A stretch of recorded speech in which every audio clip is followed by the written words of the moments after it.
Rural press act हो गया, ये बार बार रिपीट हुआ है।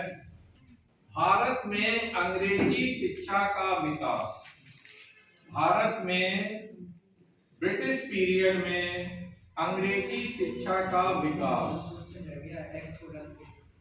रिपन लॉर्ड रिपन, उसका उत्तर लॉर्ड रिपन था। शिक्षा का विकास किसके ब्रिटिश पीरियड में, इसको नोट करना है। पहला प्रश्न जो कि बहुत ही महत्वपूर्ण है, और you will have to know कि अंग्रेजों ने जब देखा कि भारत में जो शिक्षा है वो ज्यादातर या तो मदरसा तालीम है या संस्कृत पर आधारित शिक्षा है, और उन्हें अंग्रेजी शिक्षा चाहिए थी, और अपनी सपोर्ट के लिए, अपने शासन को विस्तार देने के लिए उन्हें खासकर ऐसे भारतीयों की आवश्यकता थी जिन्हें अंग्रेजी का ज्ञान हो।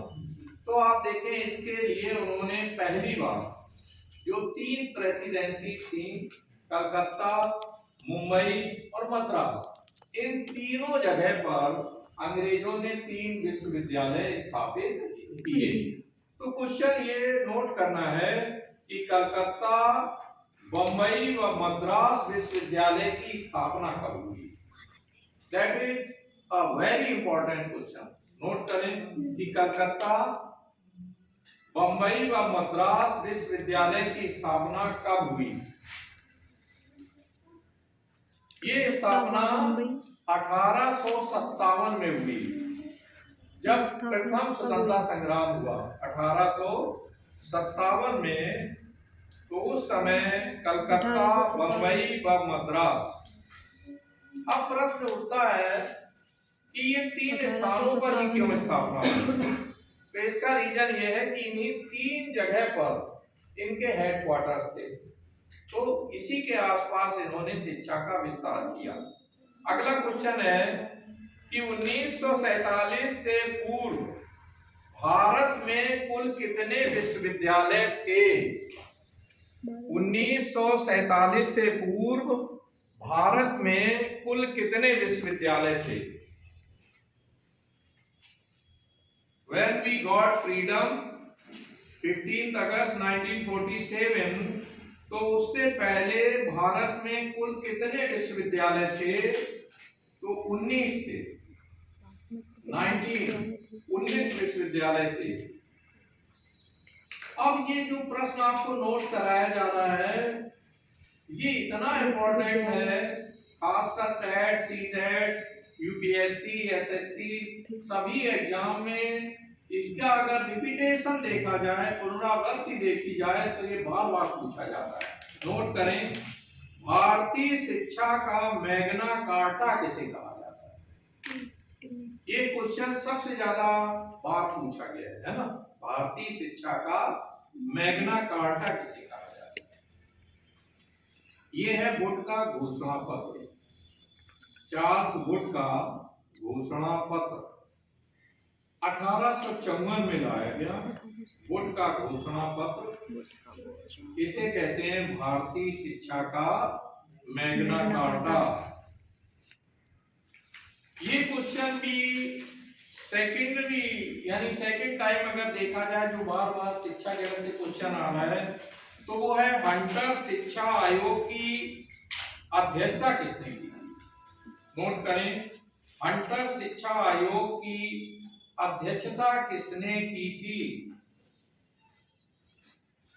आप लोगों को याद करने में कैसे आसान रहता है कि स्टडी मटेरियल बहुत सारा हो या ऑब्जेक्टिव क्वेश्चन के फॉर्म में हो, ऐसे याद हो जाएगा इजी वे में।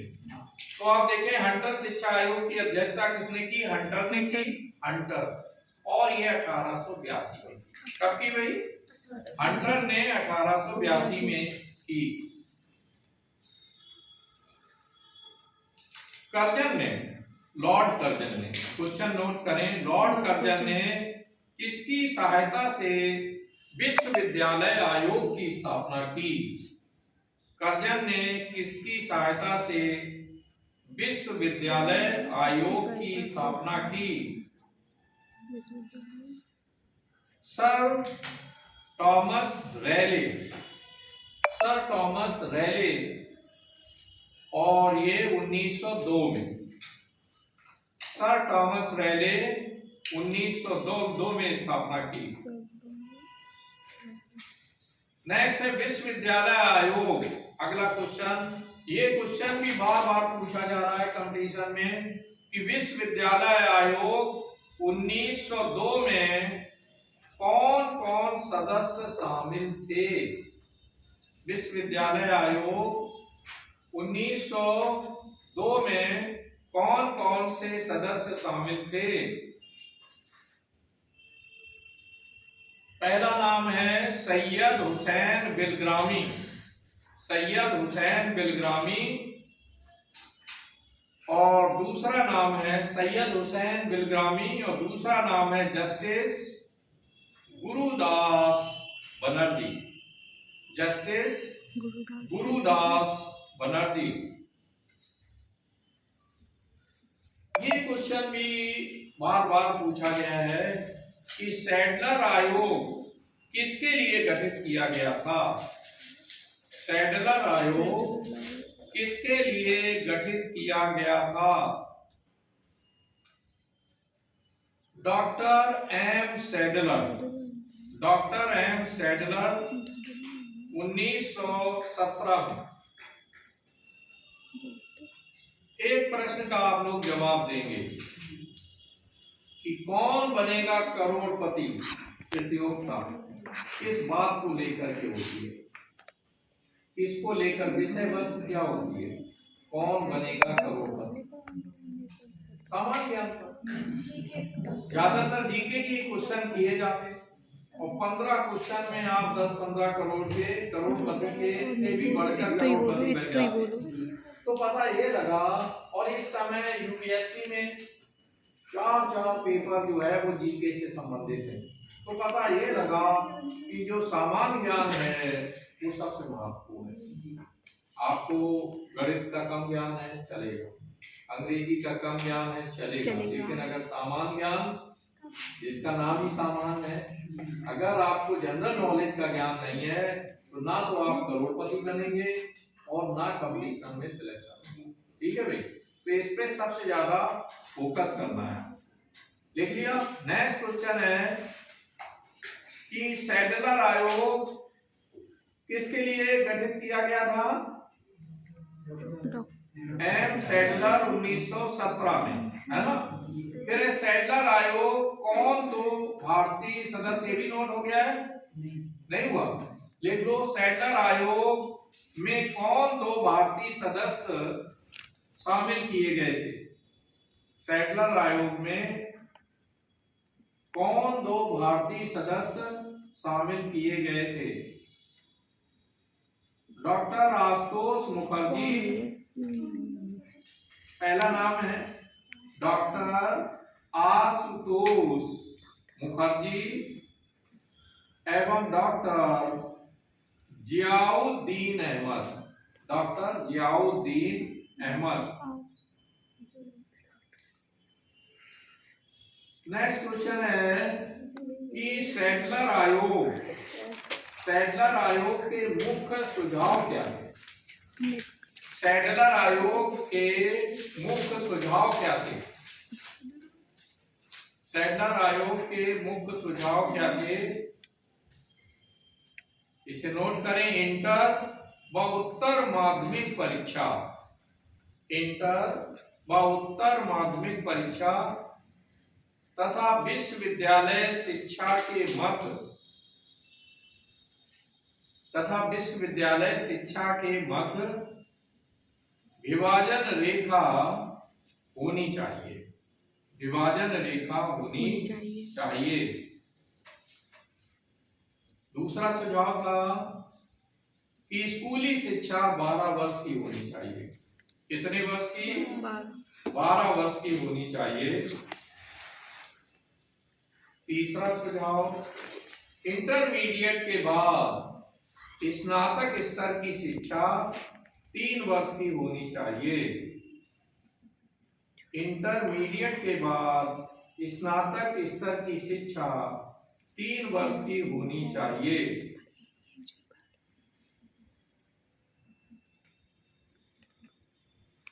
अब ये क्वेश्चन रिकॉर्डेड टाइम पूछा गया है कि वर्धा योजना किसने प्रस्तुत की।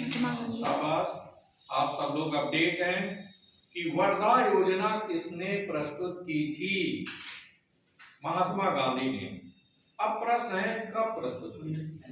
ठीक, शाबाश, 1937 में महात्मा गांधी ने वर्धा योजना जो है प्रस्तुत की थी। अगर यूपीएससी में मेंस में वर्धा योजना अगर आ जाती है तो आपको उसमें 2 या 3 लाइन लिखनी होगी। तो अगला पॉइंट महत्वपूर्ण है, वर्धा योजना में मुख्य बात क्या थी? वर्धा योजना में मुख्य बात क्या थी? हाँ, पहला पॉइंट लिखो, निःशुल्क अनिवार्य शिक्षा और एक पॉइंट ये भी महत्वपूर्ण था कि हरिजनों के अंकों में शिक्षा पर योजना। हरिजनों के अंकों में शिक्षा पर योजना, यानी नीचे से ग्रास रूट लेवल से कैसे इनको जोड़ा जाए। तो हरिजनों के अंकों में शिक्षा पर योजना, ये क्वेश्चन बार बार आ रहा है कि भारत में शिक्षा सलाहकार 1944 में कौन था? भारत में शिक्षा सलाहकार 1944 में कौन था? ये सार्जेंट था, नाम था इसका सार्जेंट।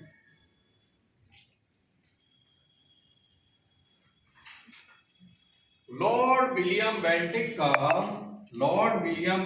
का विधिक सलाहकार कौन था? लॉर्ड विलियम बेंटिक का विधिक सलाहकार कौन था? इसके नाम से आप परिचित हैं, लॉर्ड मैकाले। लॉर्ड मैकाले जो है ये विलियम बेंटिक का विधिक सलाहकार था।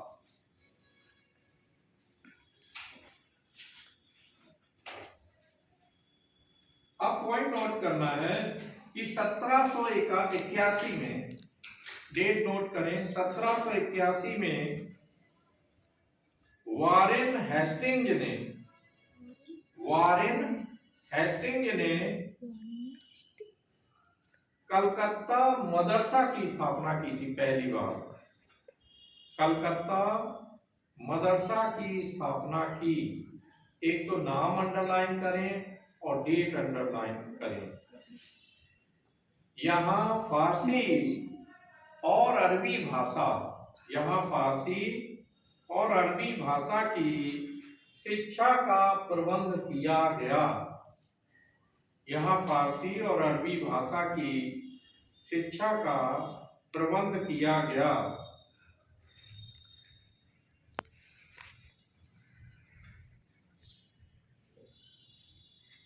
नेक्स्ट,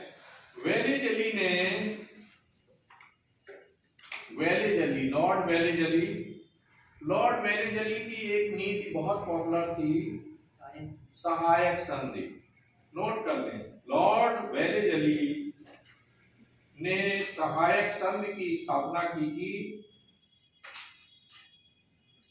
लेकिन शिक्षा को लेकर इसका क्या कंट्रीब्यूशन था, ये हमें नोट करना है कि वेलेजली ने अंग्रेज कर्मचारियों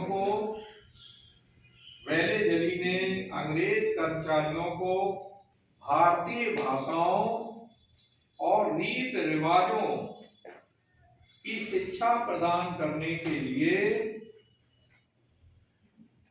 भारतीय भाषाओं और रीत रिवाजों की शिक्षा प्रदान करने के लिए 1800 ईस्वी में फोर्ट विलियम कॉलेज की स्थापना की। अंडरलाइन करना है इसको, फोर्ट विलियम कॉलेज की स्थापना कब हुई थी भाई? और ये कलकत्ता में इसने की थी। फोर्ट विलियम कॉलेज की स्थापना कब की थी? 1800 में। परंतु 1802 में डायरेक्टरों के आदेश पर, परंतु 1802 में डायरेक्टरों के आदेश पर उसे इसे बंद कर देना पड़ा, उसे इसे बंद कर देना पड़ा। नेक्स्ट, 1817 में कलकत्ता में हिंदू कॉलेज की स्थापना की गई। 1817 में कलकत्ता में हिंदू कॉलेज की स्थापना की गई। ये पॉइंट जो हम लोग अब नोट करेंगे ये बहुत ही महत्वपूर्ण है कि 2 फरवरी 1835 ईस्वी को 2 फरवरी 1835 ईस्वी को लॉर्ड मैकाले ने एक योजना, पब्लिक रिपोर्ट प्रस्तुत की। लॉर्ड मैकाले ने एक योजना, पब्लिक रिपोर्ट प्रस्तुत की, जिसके आधार पर 1836 में अंग्रेजी भाषा को शिक्षा का माध्यम, अंग्रेजी भाषा को शिक्षा का माध्यम और पाश्चात्य शिक्षा प्रणाली स्वीकार की गई।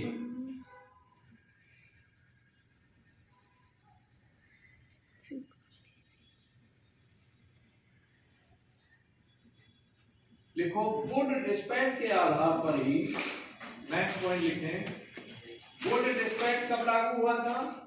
1854 में। तो वुड डिस्पैच के आधार पर ही लंदन विश्वविद्यालय के समान, वुड डिस्पैच नोट करना है, वुड डिस्पैच के आधार पर ही लंदन विश्वविद्यालय के समकक्ष कलकत्ता, बंबई और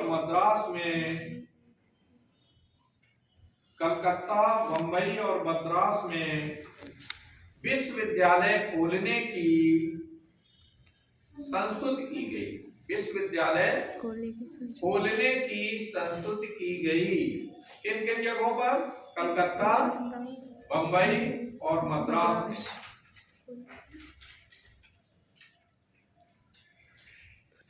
नेक्स्ट, 1870 में लॉर्ड मेयो के 1870 में लॉर्ड मेयो के वित्तीय विकेंद्रीकरण के पश्चात शिक्षा को प्रांतीय विषय बना दिया गया। शिक्षा को प्रांतीय विषय बना दिया गया।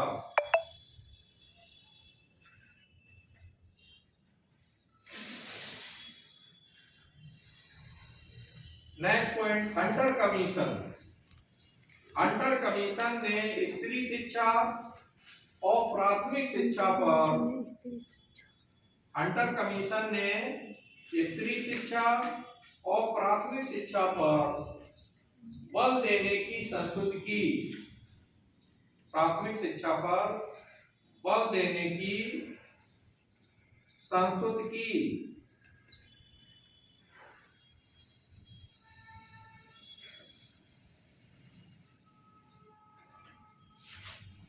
नेक्स्ट,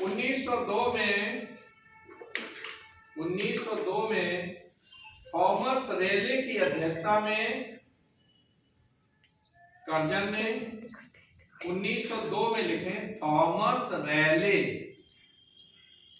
रेले की अध्यक्षता में कर्जन ने शिक्षा आयोग की नियुक्ति की। कर्जन ने शिक्षा आयोग की नियुक्ति की। इसी की रिपोर्ट के आधार पर 1904 में भारतीय विश्वविद्यालय कानून बनाया गया। 1904 में भारतीय विश्वविद्यालय कानून बनाया गया।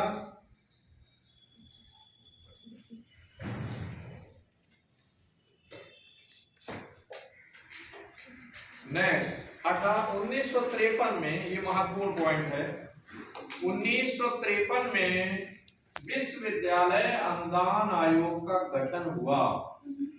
1953 में विश्वविद्यालय अनुदान आयोग का गठन हुआ। नेक्स्ट पॉइंट, 1847 में रुड़की इंजीनियरिंग कॉलेज की स्थापना हुई। कब हुई भाई रुड़की इंजीनियरिंग कॉलेज की स्थापना? 1847, है ना। नेक्स्ट,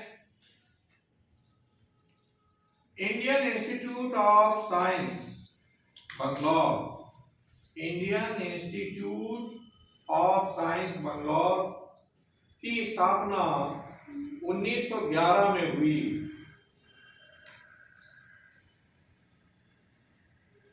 हाँ, अब थोड़ा रिपीट करेंगे जो डाटा हम लोगों ने नोट किया था कि बंगाल गजट किसने निकाला था? जेम्स ऑगस्ट हिक्की ने। कब निकाला था? 1780 में। ठीक है।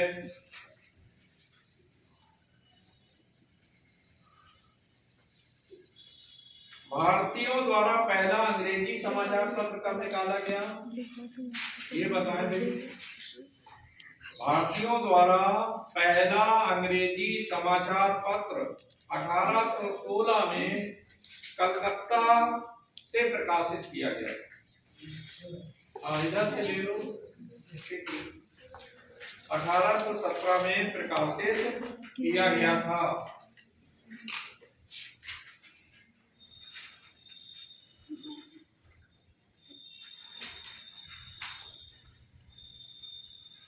देखो, राजा राम मोहन राय ने अप्रैल 1922 में, अप्रैल 1822 में समाचार साप्ताहिक पत्र मिरात उल अखबार, पेपर का नाम था मिरात उल अखबार, और अंग्रेजी में ब्राह्मनिकल मैगजीन,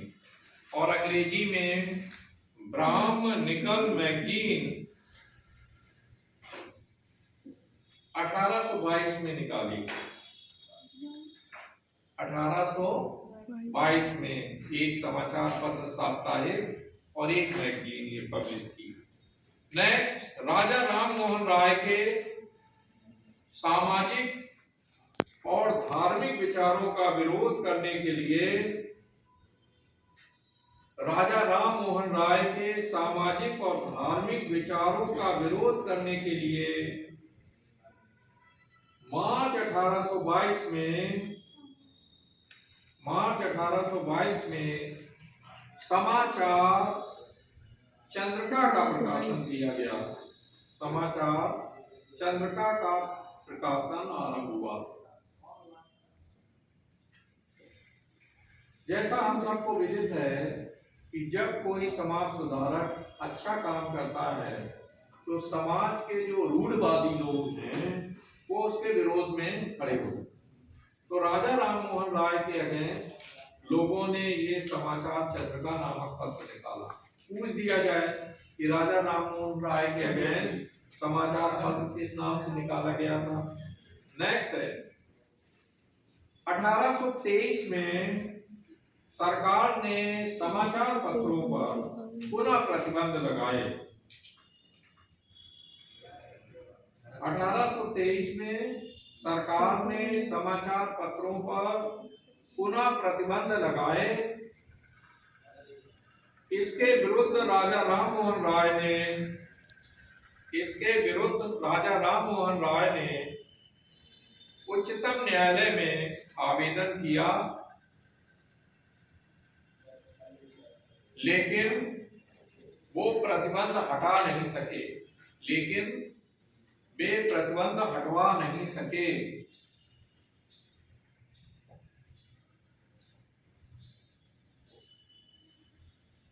नेक्स्ट पॉइंट, बेंटिक के पश्चात लॉर्ड विलियम बेंटिक।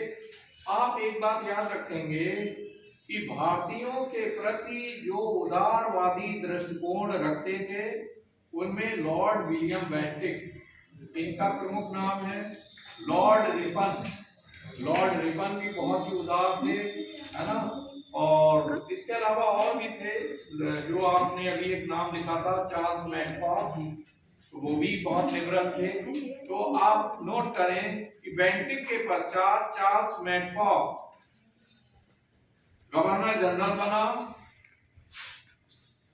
बेंटिक के पश्चात चार्ल्स मैकॉफ गवर्नर जनरल बना। पीरियड इसका नोट कर लो, 1835 से 1837 तक रहा। 1835 से 1837 तक। उसने 1823 में एडम के द्वारा लगाए गए प्रेस के सारे प्रतिबंधों को हटा दिया। एडम के द्वारा लगाए गए प्रेस के सारे प्रतिबंधों को हटा दिया।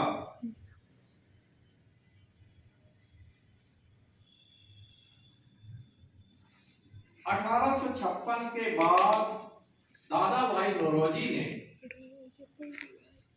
2 समाचार पत्र प्रकाशित किए। 1856 के बाद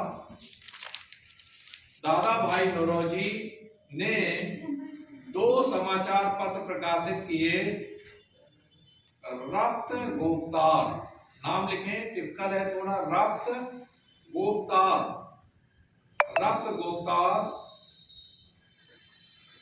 और दूसरा था अखबारे सौदागर, गुजराती भाषा में प्रकाशित हुए।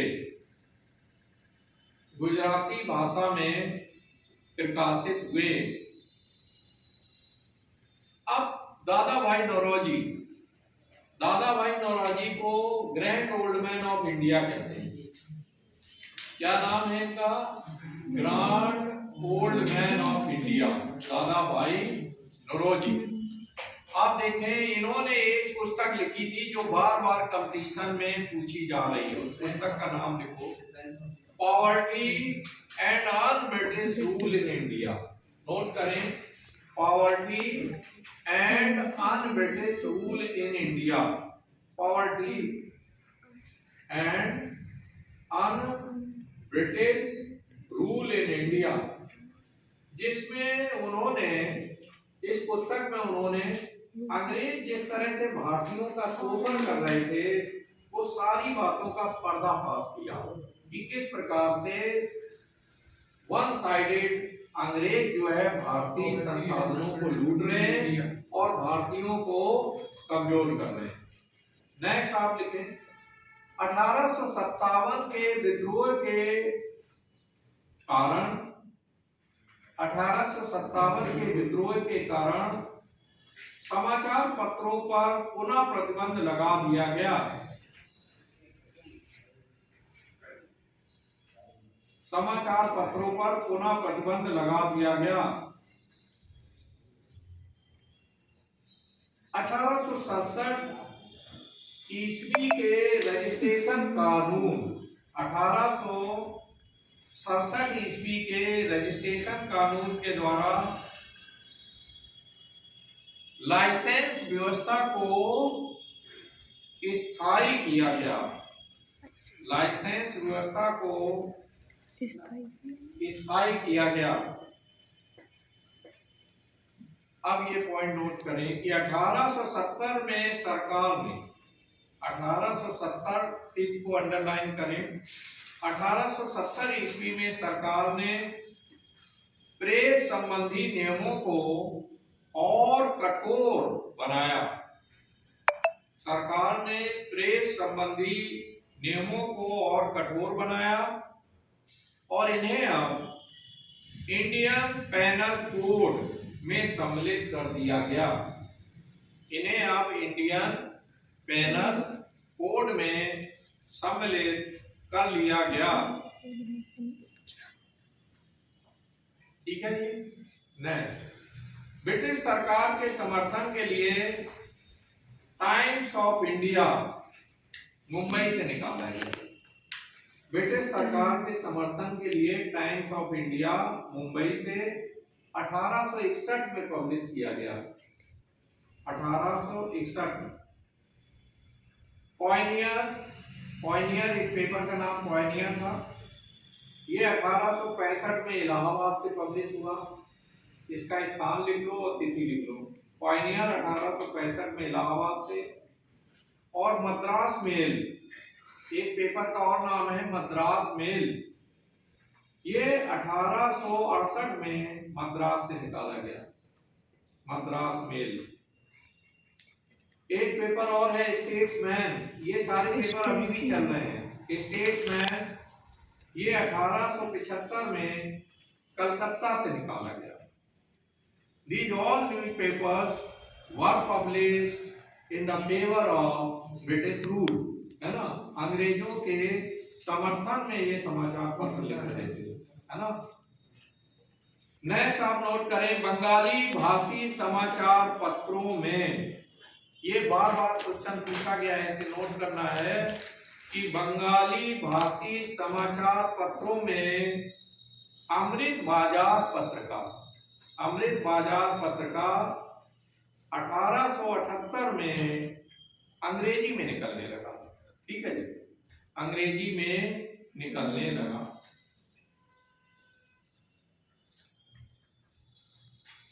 हिंदू पेपर का नाम है हिंदू।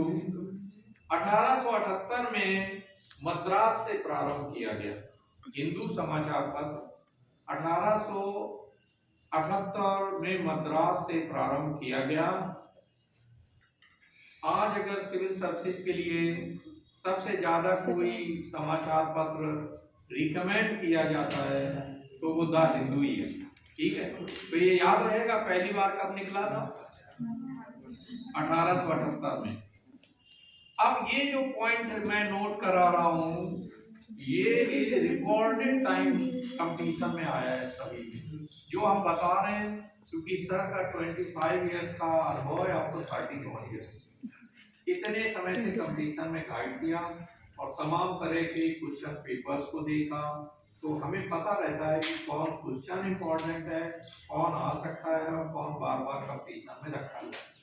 तो आप लिखें मराठी भाषा में केसरी निकाला है। मराठी भाषा में केसरी समाचार पत्र, ये दैनिक था। तथा मराठा जो है अंग्रेजी में निकाला गया, ये साप्ताहिक पत्र था। अब आप देखिए इसमें कंफ्यूजन क्या होगा कि हम लोग मराठी में निकालने लगेंगे और जो केसरी है उसको अंग्रेजी में करेंगे, जबकि याद रखते हैं कि केसरी जो है निकलता था मराठी भाषा में। और ये भी अंडरलाइन करें कि ये दैनिक था, ये पर डे निकलने वाला पेपर था। और जो मराठा था वो अंग्रेजी साप्ताहिक पत्र था। और ये किसने निकाला था, बाल Gangadhar Tilak. You are right, बाल गंगाधर तिलक ने इनका प्रकाशन शुरू कराया। तो he was the chief editor.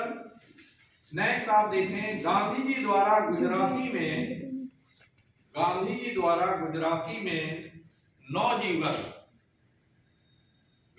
द्वारा गुजराती में नवजीवन तथा अंग्रेजी में यंग इंडिया निकाला गया। ये दोनों रिकॉर्डेड टाइम पूछे जाते हैं बार बार। गांधी जी द्वारा गुजराती में नवजीवन समाचार पत्र निकाला गया तथा अंग्रेजी में यंग इंडिया निकाला गया। 1923 में मद्रास से स्वराज समाचार पत्र प्रारंभ किया गया।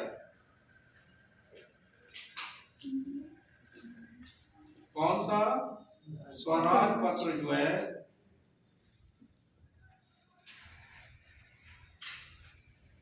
प्रारंभ किया गया। नेक्स्ट 2 पॉइंट और हैं। 1908 ईस्वी में समाचार पत्र अधिनियम से 1908 ईस्वी के समाचार पत्र अधिनियम से जिलाधीश को यानी जिलाधिकारी को किसी भी समाचार पत्र को बंद करने, किसी भी समाचार पत्र को बंद करने तथा छापे खाने की मशीनों पर भी कब्जा करने का अधिकार दे दिए। छापे खाने की मशीनों पर भी कब्जा करने का अधिकार दे दिया गया।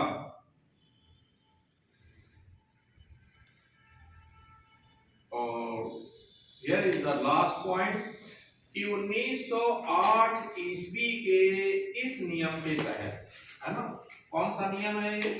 1908 ईस्वी का। तो 1908 ईस्वी के इस नियम के तहत वंदे मातरम, संध्या और युगांतर, ये 3 समाचार पत्र हैं। वंदे मातरम, संध्या, युगांतर को बंद कर दिया गया। युगांतर को बंद कर दिया गया।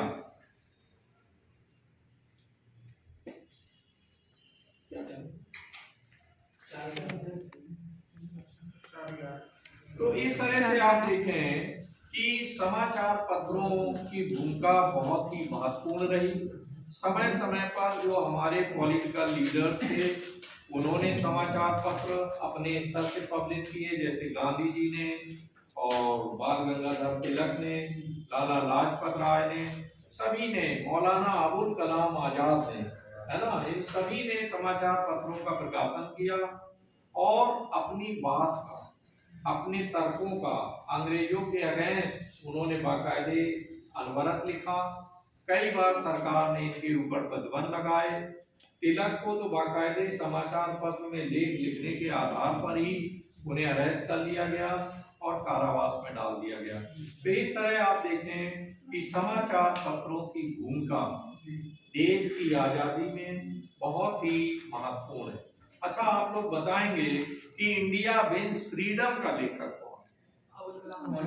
मौलाना अबुल कलाम आजाद। वो कौन सी पुस्तक थी जिसके लेखक ने ये कहा कि उसकी मृत्यु के बाद ही उस पुस्तक का पब्लिश की जाए, उस पुस्तक के कुछ अंशों को उनकी मृत्यु के बाद ही पब्लिश किया जाए? यही पुस्तक थी इंडिया विंस फ्रीडम, जिसमें उन्होंने देश के बंटवारे का विस्तार से वर्णन किया था और उन्होंने बाकायदे दिखलाया था कि हु वाज और who were responsible for the partition of India and Pakistan, कि भारत और पाकिस्तान के विभाजन के लिए कौन लोग प्रत्यक्ष और अप्रत्यक्ष रूप से जिम्मेदार थे। आज हाँ, तो हम आप